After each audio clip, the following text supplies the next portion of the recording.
Hello guys! By the way, congratulations po sa lahat ng nanalo nung nakarang eleksyon. Tinatanggal ko na nga yung mga tarpaulins, pero hindi po ako galit. Tinatanggal ko yun dahil gagawa po ako ng items. At nung nakakuha na nga po ako, ayan, ginupit-gupit ko na sila para naman magpantay-pantay sila sa gagawin kong chart. So, nilinisan ko na nga rin po yan bago ko yan ginupit-gupit.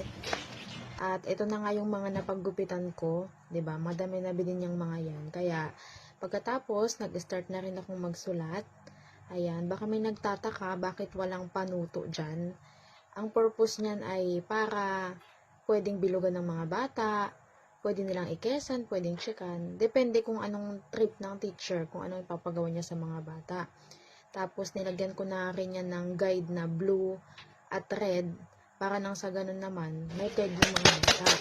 Tapos, syempre, nilagyan ko rin yun ng tape, bakit? Para pwede siyang sulatan.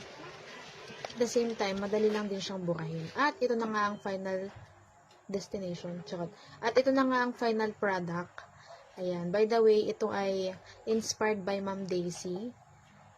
Nabanggit niya kasi na yung mga tarpaulins daw na use. Ginagawa niyang IM. So, ayun, ginaya ko lang. Yun lang guys. Bye!